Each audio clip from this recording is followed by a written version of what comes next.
Hello, this is part 2 of the presentation on the respiratory system. So we've been working our way through the respiratory tract, starting with the nasal cavity and the pharynx and the larynx and the trachea, and now we have come down the trachea and we are in where the trachea divides into the left and the right lung. As it splits, these new passageways are called bronchi. And the very first time it splits, it's called a primary bronchus, or primary bronchi in plural. And then it splits again, those are called secondary bronchi. And then they split again, those are called tertiary bronchi. And then they split into tinier passageways, and those are called bronchioles. And at the end of the bronchioles are their little air sacs where the gas exchange takes place, the alveoli. Together, because this looks like an upside-down tree, that's why this is referred to as the bronchial tree. Again, the bronchi and bronchioles are all lined with these mucous membranes with ciliated cells. And so they produce mucus, and the cilia then move and move that mucus back up, and so we can swallow it, and it cleans out those respiratory tracts. And again, just like with all of the cilia, if you smoke, the cilia are destroyed, and so as a result more mucus is produced in order to compensate, but the mucus ends up staying there because there's no cilia to move it out. The good news about that is that if you stop smoking, then the cilia will regenerate, and then you'll have that that membrane will be healthy and be able to move debris out of the lungs. Inflammation of the bronchi and bronchioles is called bronchitis, and bronchitis can be acute or chronic. Acute means it's caused by an infection, and it's usually a viral infection. Chronic bronchitis is caused by chronic or continual exposure to something that irritates the lining of the bronchi. So again, usually it's either something like exposure to air pollution, so parts of the world where there is very severe air pollution, India, California, some parts of Asia where they get warnings about air pollution, a large proportion of the population has chronic bronchitis. The number one cause of chronic bronchitis is smoking, because again that irritates the linings of the bronchi. In chronic bronchitis, it will cause this abnormal thickening of the inside of the lining of the bronchi and bronchioles, and excess mucus production. And the cilia get destroyed, it becomes inflamed, and this abnormal thickening may be permanent. So symptoms of bronchitis are usually coughing, so there's a reflex to try to get rid of this excess mucus. Because the passageways are narrower, it's going to produce sounds like wheezing sounds, and it means that there's not as big a flow of air through those passageways, and so a person feels like they're short of breath, they can't get enough oxygen. It may also cause chest pain, or chest tightness, and ultimately may end up causing pneumonia, which is where you get fluid in those little sacs. Asthma is a disorder of the bronchioles as well, and it's where the bronchioles are constantly inflamed, so chronic inflammation, and it makes them then hypersensitive to specific irritations. And so that when it becomes irritated, it causes the smooth muscle that surrounds these passageways to contract. So it causes the passageways to constrict or get smaller. It produces excess mucus, and so this makes the air passages smaller, more difficult to get air in and out, and excess mucus as well. So that makes it very difficult to breathe. So asthma means that this constant inflammation makes the bronchioles hypersensitive, and so even whether it's exercise or cold air or other types of triggers, it can trigger this constriction to occur. So symptoms of asthma are shortness of breath, so feeling like you can't get enough oxygen, difficulty breathing, dyspnea, tightness in the chest, wheezing sounds as air tries to fit itself through those narrowed passageways, and asthma attacks, if it's not treated, an acute asthma attack can be fatal. We're going to talk about respiratory drugs this week in pharmacology, but essentially there are two groups of drugs. There are drugs that can help during an acute asthma attack. So when the bronchi and bronchioles are constricted, how can we get them to open up again? And so these are inhaled drugs that will dilate those bronchioles, cause that smooth muscle to relax, and you know, at that moment when a person can't get air into their through that respiratory tract, it can relieve that immediate symptom. However, in order to treat asthma, as we said before, it's caused by this chronic inflammation.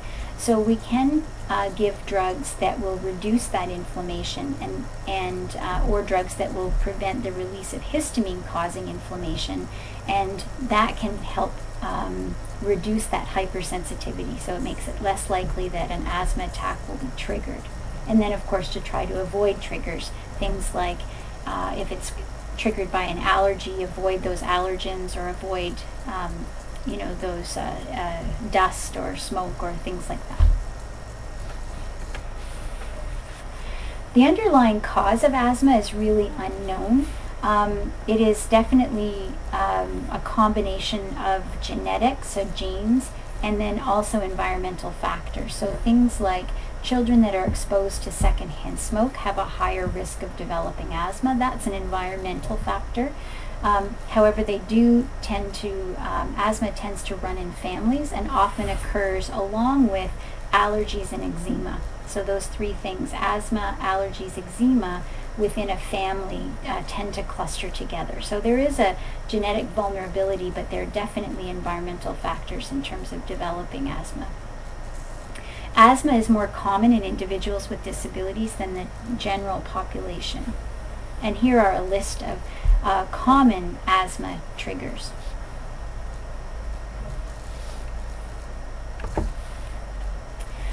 Okay, so we're finally down into those little tiny air sacs or alveoli, into the respiratory zone. This also includes not just the air sacs, but some of the tiniest bronchioles as well. So technically they are part of that respiratory zone too. This is the site of gas exchange. So this is where oxygen that we have inhaled is going to move from those little air sacs into the bloodstream, and where carbon dioxide is going to move out of the bloodstream into those air sacs, so that when we exhale we can get rid of it. The alveoli are coated with a ton of blood vessels, so almost like a cobweb of these little tiny blood vessels or capillaries. And both the capillaries have a thin wall and the alveoli have a thin wall. And so these two walls are almost fused together, and that makes it very easy for gases to flow between them. So between the air sacs and the bloodstream, and between the bloodstream and the air sacs. So this is a capillary net, or a cobweb of capillaries that are surrounding an alveolus, which is underneath.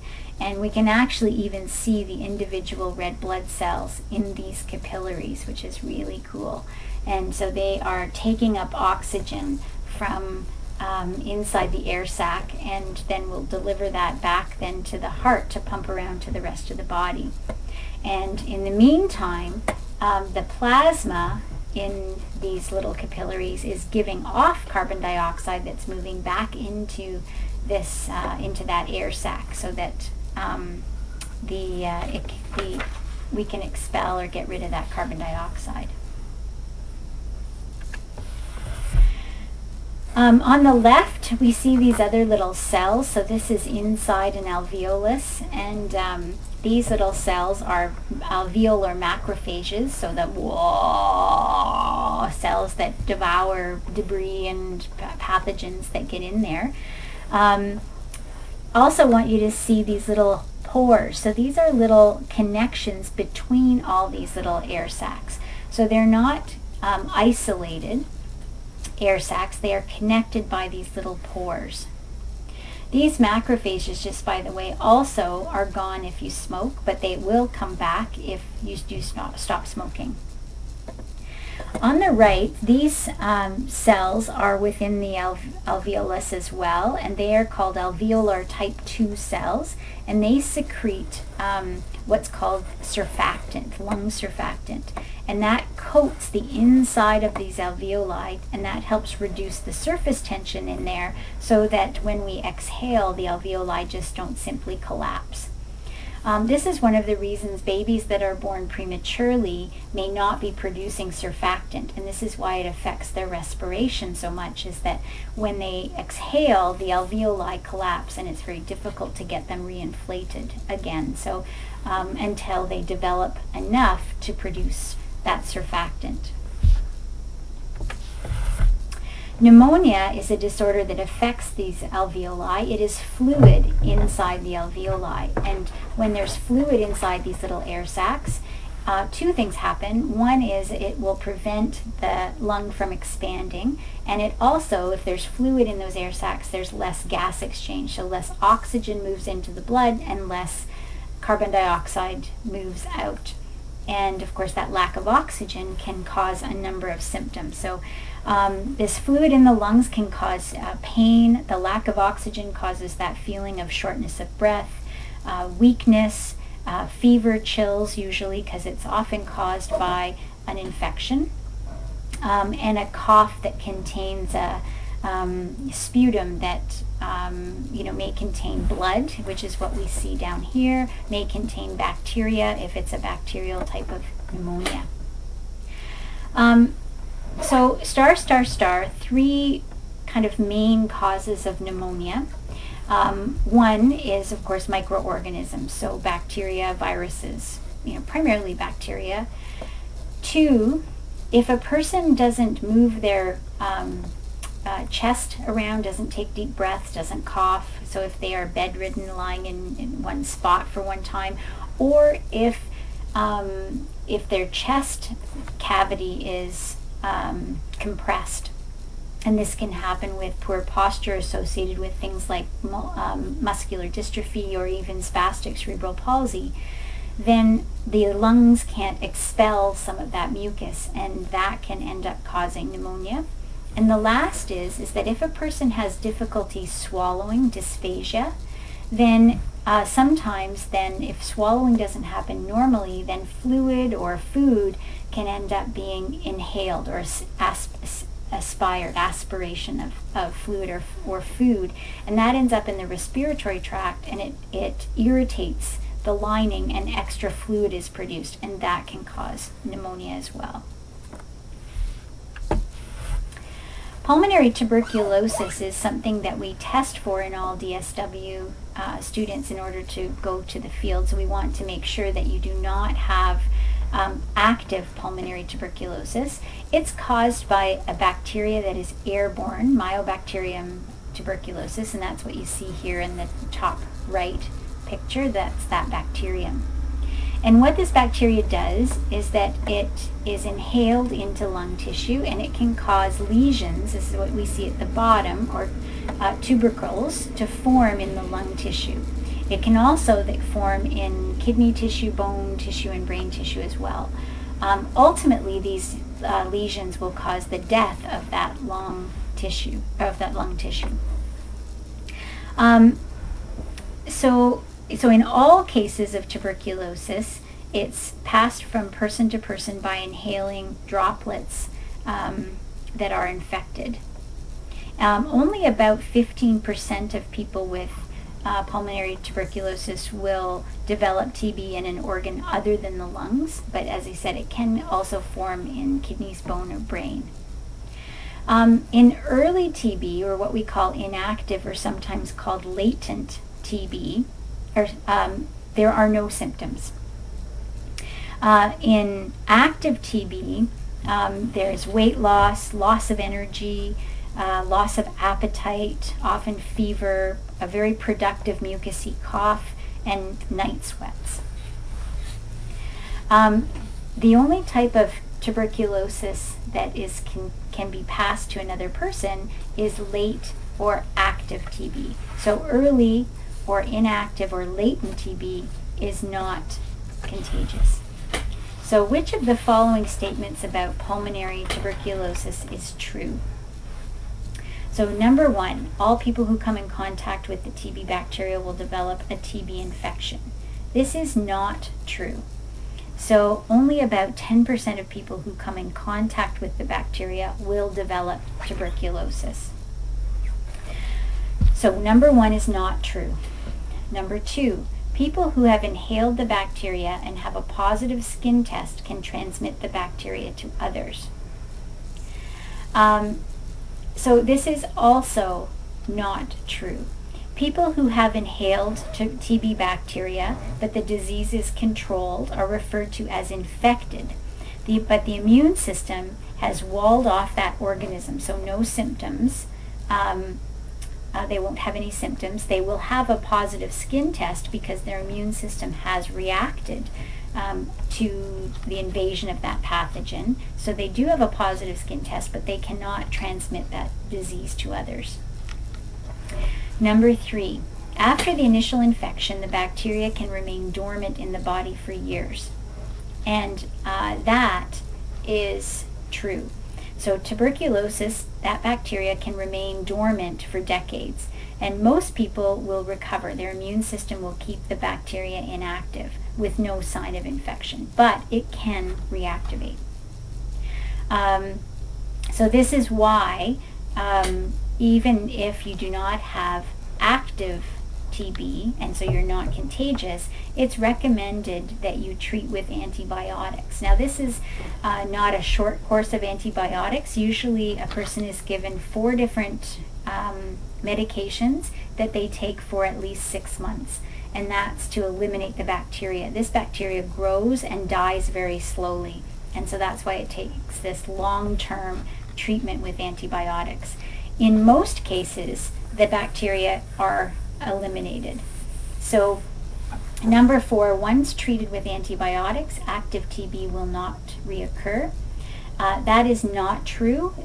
It is usually true. So usually in most cases the bacteria are completely eliminated and TB will not reoccur. A person will still have a positive skin test, however. But there are some cases in which even treating with antibiotics does not eliminate the bacteria completely. So this is the test that DSW students have. So if a person is exposed to the TB bacteria, then that will cause the immune system to produce antibodies, and we can test to see if a person has those antibodies, meaning have they come in contact with the bacteria. Of course, this just means that they've come in contact with the bacteria and the immune system has responded. This could be if somebody had a vaccination, for example, which are offered in Europe, TB vaccinations, then they will always have a positive skin test. We can test for these antibodies. This is called a MAN2 test, and what we do is we inject non-infectious bacteria just under the skin. And if a person has antibodies already, they're going to have a very quick reaction to that bacteria. So we will see inflammation in that area within 72 hours. So if a person has a reaction of at least 8 to 10 millimeters in that 72 hours, then we consider that a positive test, meaning that the antibodies do exist for that person. When a person has a positive skin test, they will always have a positive skin test because they do have those antibodies. And so now what we need to do is confirm to see if they have an active TB, meaning are they contagious, or have they just been vaccinated against it, or do they have it but have been treated with antibiotics and it's not there anymore, or is it dormant? If a positive skin test occurs, then we ask a person to have a chest x-ray to check for lesions or tubercles, or a sputum culture where we can determine if it's active TB or not. Emphysema is another respiratory disorder that is really caused by, in most cases, smoking can also be caused by air pollution as well. And this is where irritants such as smoke from cigarette smoking and or air pollution causes inflammation inside these little air sacs. And the inflammation blocks the air sac. It seals it off, and it causes increased pressure or air to be trapped inside these air sacs. And as a result, then the alveoli become destroyed. And then as we get fewer and fewer air sacs, then there's less oxygen that enters the blood. So if we take a look inside the lungs, so normally we have these little clusters of air sacs, lots of surface area for exchanging oxygen and carbon dioxide, and they're all connected together. As these little air sacs become destroyed, we end up with kind of one big air sac rather than a bunch of small ones, and there's less surface area, and as a result, less oxygen exchange. Because this becomes this one big sac, it will overinflate, and so air is trapped inside the lungs. And in some cases, we can actually see where the lungs start to overinflate, and I'll show you a picture. So symptoms, again, shortness of breath, feeling like you can't get enough oxygen, fatigue. When a person exhales, it may cause a collapsing of the air passages, and the lungs will overinflate, and it causes this barrel chest that we see here.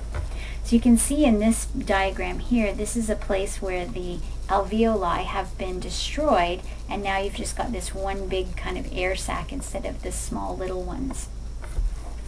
Once the alveoli have been destroyed, we cannot, they will not regenerate, and so really we're just treating symptoms. So supplemental oxygen, for example, to help increase the concentration of oxygen a person is breathing to try to get that saturated in the bloodstream. Here are a couple of pictures of lungs from a person with emphysema. This is what I was talking about, this overinflation, hyperinflation. So this is where this is one big sac, and each time the lung is expanded, you get these little bulges that come out. This, of course, was caused by smoking because we can see the black tar. On the right-hand side, you can see places where the alveoli have also been destroyed, and we end up with these big, huge air spaces here instead of the smaller alveoli.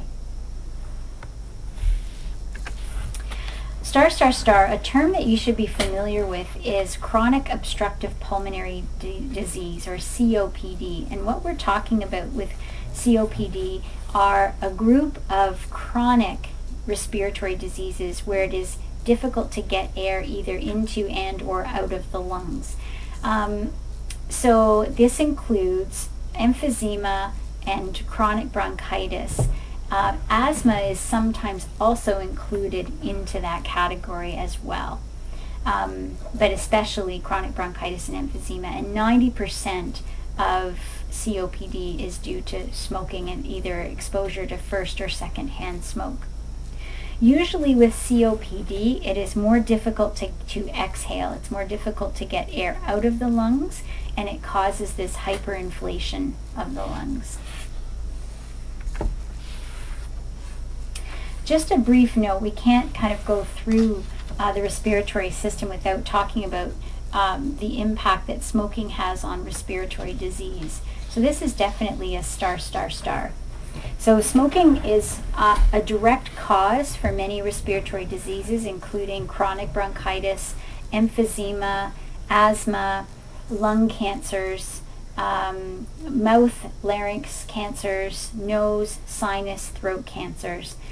It also makes respiratory diseases more severe. So if somebody gets pneumonia, for example, or if somebody gets a viral infection, it develops into pneumonia much more easily. And it increases the risk for those types of infections, so bronchitis, pneumonia, etc. Just by the way, there is an influence on genetics in terms of that some people that smoke are even more susceptible to respiratory disease than others. So two different people could smoke and one develops chronic bouts of pneumonia or acute bronchitis and others seem less affected. And there is a genetic link with that. Children that are exposed to secondhand smoke are much more at risk for things like ear infections, asthma, and sudden infant death syndrome. 75% of lung cancers are related to smoking tobacco.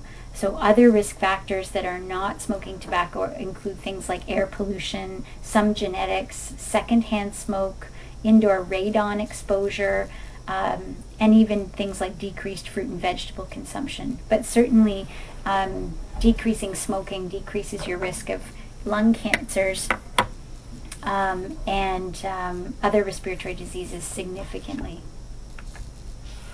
So why is this? What is the link between smoking and respiratory disease? Well, there's a number of factors, and this is also star, star, star. So when people smoke, there is an increased mucus production in an effort of the body to try to get rid of that debris. But of course, the cilia are paralyzed or destroyed, and so therefore this mucus traps these pathogens, but they stay in the lungs, and then these cells are exposed to these pathogens. So it makes sense that there's an increased risk for infections and an increased risk for pathogens that may be carcinogenic. Remember that those alveolar macrophages are also dead, and so they're not there to help destroy pathogens that enter the lungs. In tobacco specifically, there are chemicals that are carcinogenic, so these chemicals will mutate DNA in those lung cells.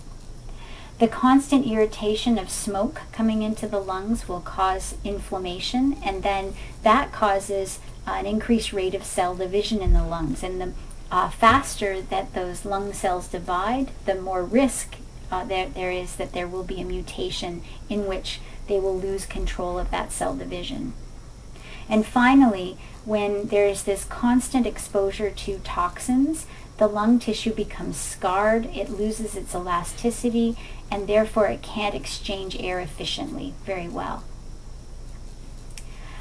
So these are the physiological reasons why smoking increases the risk of respiratory disorders so significantly. Star, star, star, it's very important to be able to recognize symptoms of respiratory diseases.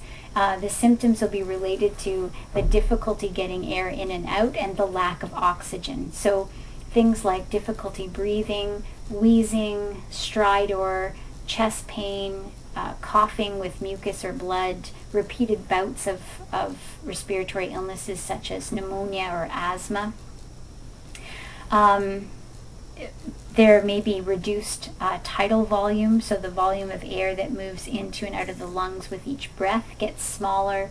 It may change something called vital capacity, which is the total amount of air that if you take a really deep breath and you blow out all the air you can, that gets reduced. And of course, because there's this lack of oxygen, that's going to affect the tissues. It's going to cause fatigue. This is clubbing. This is where the ends of the fingers become kind of bulbous in shape and the nails bend over. That's due to lack of oxygen to the tissues. This is cyanosis, this blue tinge around the lips and fingers, nail beds. And that's also due to that lack of oxygen in the blood vessels as they're traveling through those tissues.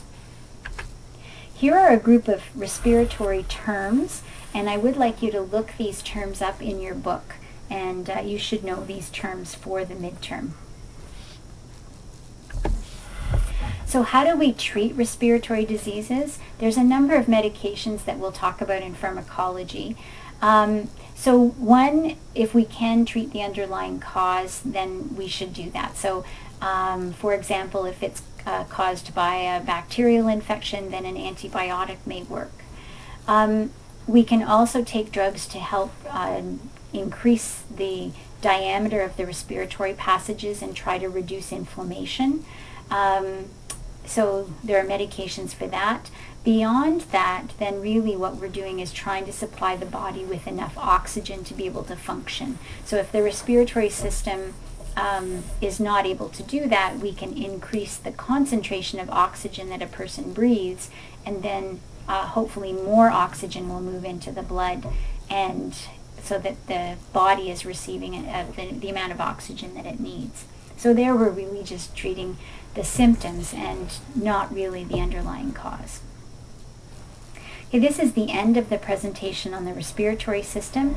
Please don't hesitate to contact me if you've got any questions at all about this material.